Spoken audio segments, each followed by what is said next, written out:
Мен чөйрөгө кандай мамиле кылам? Чөйрө мен ата-энеме кандай мамиле кылам? Чөйрөгө да ошондой мамиле кылыш керек. Көрдүңүздөрбү?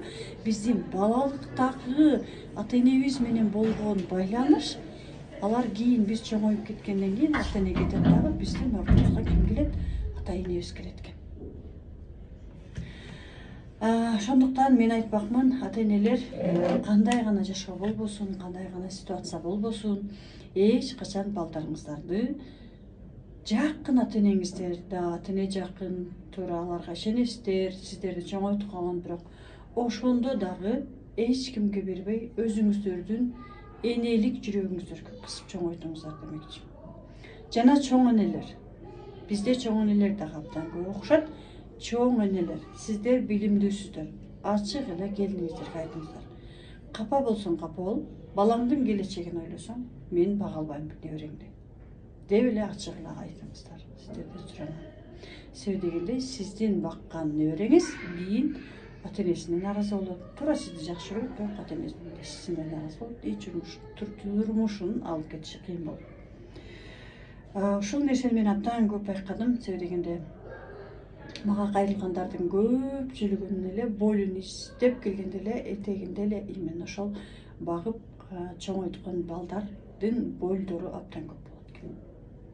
Көпчүлүктөр ушинтип издешет экен. Андыктан издеңиздер өзүңүздөрдүн болдоруңду, эгерде бакма болсоңуздар эле дароо эле ата-энеге болгон капачылык, ата-энеңизде сиздин алдыңыздагы күнөө жана сизди багып чоңойткон ата-эненин алдындагы күнөөлүү сезимдер. Себеби дегенде мен көпкө чейин иштегенде мен өзүмдүн чоң ата чоң энемдин алдында күнөөлүү сезимдерим бар экенин сездим. Кандайча? Мен бул психологияда өзүмдүн ата-энем менен иштеп баштадым да, өзүмдүн ата-энемдин сүйүүсүн алып баштаганда мен мени жакшы көргөн жана мен жакшы көргөн чоң ата чоң энемдин алдында өзүмдү күнөөлүү сезчү экенмин. Эмнеге? Анткени алар мени чоңойтту, алар мага мээрим беришти. Мен чоң ата чоң энемди таштап коюп өзүмдүн ата-энеме кетип калдым деп алардын алдында күнөөлүү сезчү экенмин.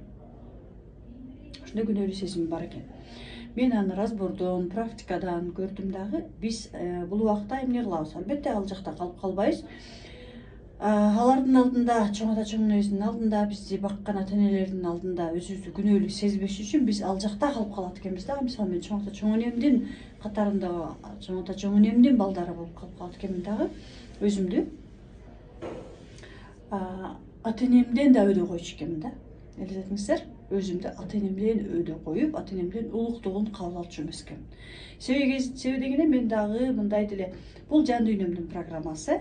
Бала чагымда билем, ата-энем дайыма мен акелерим айтышчу, сен апаңды жеңеде, бул сени чоңойткон жок деп дайыма айтышчу да.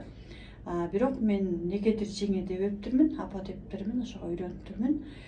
Анан апама бир башка сөздү айтып, чоң энеме башка сөздү айтып, уже кичинекей кезден эле бала эмне деп коет, бизде эки жүздүү болуп баштайт деп коет. Ошол эки жүздүүлүк мен мындай адамдардын көзүнө жашоосунда мындай жакшы сөз айта албай, ал жакшы, мисалы эки адам сүйлөп атса эки жактан да, ал туура айтып атса деле, туура эмес айтып атса деле, ооба сеники туура деп, бул жактагы адам бул жактагы жөнүндө айтып атса деле, ооба сеники туура деп, бул жактагы адам бул жактагы адамдын жөнүндө айтып атса деле, сеники туура дей берчү алардын баары болчу да. Анан өзүм түшүнчү эмесмин. Мен эмнеге буга деле макул боло берем? Мен эмне жок, ал андай эмес, мындай деп айтсам болбойбу? Мен эмне үчүн бири-бирине мынтип айткан сөздөрүнө кошулуп атам дей берчүмүн да. Көрсө мен эки апамды баккан чоң энемди мен апа дечүмүн, жана өзүмдү төрөгөн апамды да апа дечүмүн. Эки апам бар эле.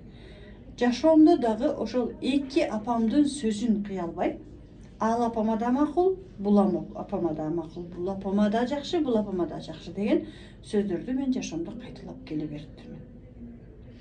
Ушундай сөзсүз түрдө биздин жашоодагы болуп жаткан кыйынчылыктын, жашоодагы кандайдыр болуп жаткан тоскоолдуктун, алдыга жыла албай бизди блоктоп аткан нерседин аркасында сөзсүз түрдө биздин ата-энебиз, бизди багып алган ата-энебиз бар экен. Дайыма сезиңиздер, байкаңыздар.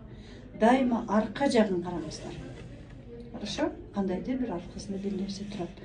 Ошол нерсени биздин жашоодогу адамдар көрсөтүш үчүн эле келет турат. Кана практика жасаганга даярсыздарбы?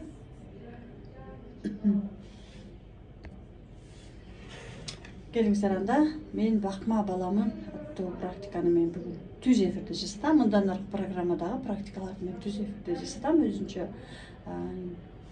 Өзүнчө жаздырбасам түз эфирде жасатууну дайыма тура көрөм. Келиңиздер баарыбыз тең терең дем алабыз. Түз эфирдеги энергетиканы сезебиз. Демибизди чыгарабыз. Кайрадан терең